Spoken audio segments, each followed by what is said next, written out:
Kestrel 7? I worked on Kestrel 7 for 11 years before I saw it. 11 years is a long time on a rig. Most guys burn out after 4 or 5. The rotations wreck you. 3 weeks on, 3 weeks off. Helicopter rides that feel like being shaken inside a tin can. Food that tastes like it was cooked in 1987 and frozen ever since. But I liked it. I liked the quiet of the North Sea at night. I liked my crew. I liked the way the ocean looked at dawn, flat and gray and endless, like the whole world had been poured out of a kettle. Kestrel 7 sat about 200 miles northeast of Aberdeen. Deep water. Old rig. She'd been drilling since before I was born, and she groaned like an old woman every time the swell came up. You got used to her sounds, the hum of the generators, the clank of the drill string, the long metal sighs of the derrick flexing in the wind. After a while, you stopped hearing them the way you stop hearing your own heartbeat. That's why, when something new started happening in the spring of my 11th year, every man on that rig noticed at once. It started with the sonar.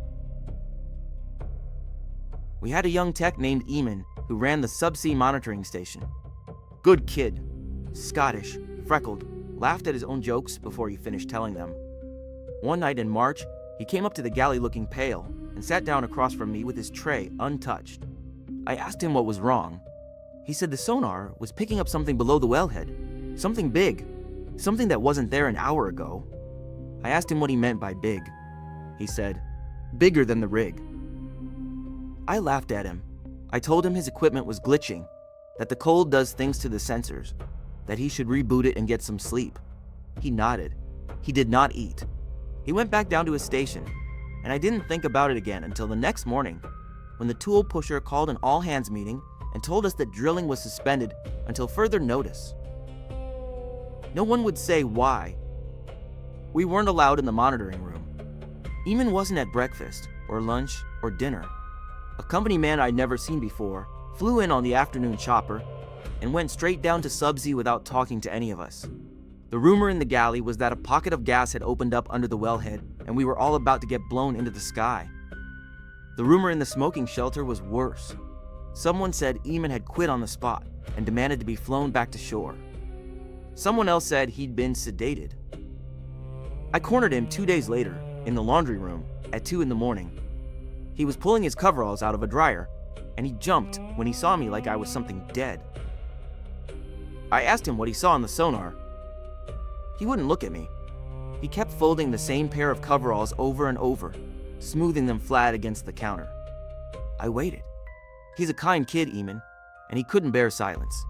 Eventually he said, in a voice so quiet I had to lean in. It has a shape, Tom. That's the thing. It has a shape. I asked him what kind of shape.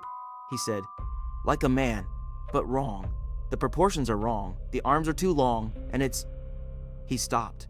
He looked at the ceiling. His eyes were wet. It's standing on the seabed, looking up at us. It hasn't moved in 3 days. I tried to tell him it was a rock formation, a shipwreck, something the sonar was interpreting wrong. He just shook his head and said, rocks don't turn their heads, Tom. The rig went quiet after that. Not silent. You can't have silence on a rig. There's always the generators, always the wind, but quiet in the way a house goes quiet when someone in it is dying. We stopped joking at meals. We stopped playing cards in the rec room. Men started sleeping in their boots. The company man stayed for a week and flew out again and took Eamon with him. And we were told not to ask questions. And we didn't, because asking questions on a rig is a good way to get sent home without a reference. I thought it was over. It was not over. 2 weeks after Eamon left, I was on the night shift in the control room. It was maybe 4 a.m, flat calm outside, no wind, the sea like black glass under the rig lights. I was drinking my 3rd coffee and filling out the log when I heard a sound I had never heard in 11 years on that rig. A knock. One single knock, low and heavy.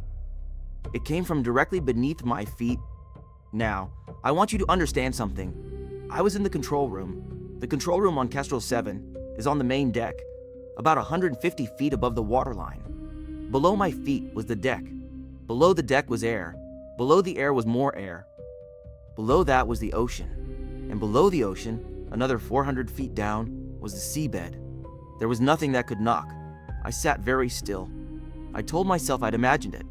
I told myself it was the rig settling, a pipe contracting in the cold, a seabird hitting a window somewhere. I went back to my log. A minute later, it came again, louder this time. 3 knocks in a row, spaced evenly, like someone polite at a door. Knock, knock, knock. I stood up. I walked to the window. I looked down at the dark water 150 feet below me, lit in patches by the rig's floodlights, and I saw nothing. Just the sea, oily and black, swelling gently against the legs of the platform. Then the lights flickered, and for one single second, less than a second, a blink, the floodlights on the south leg caught something in the water. It was pale. It was long. It was looking up. I don't know how to describe a face that is not a face. I don't know how to tell you about eyes that are in the wrong places, a mouth that is too wide, a neck that goes down and does not end. I saw it for a fraction of a heartbeat, and then the light steadied and the water was empty again, and I was alone in the control room with my coffee going cold in my hand. I did not report it. I want you to know that. I did not tell anyone. I finished my shift. I went to my bunk. I lay in the dark for 3 hours until my hand stopped shaking, and then I put in for transfer to a rig in the Gulf of Mexico, and I was off Kestrel 7 within a month. That was 6 years ago. I've worked 3 rigs since. None of them had the quiet that Kestrel had. None of them had that feeling of something listening. I thought I'd left it behind. Last week, I got a letter in the mail. No return address. Inside was a single photograph, grainy, taken from what looked like a subsea ROV camera. It showed the seabed beneath a rig.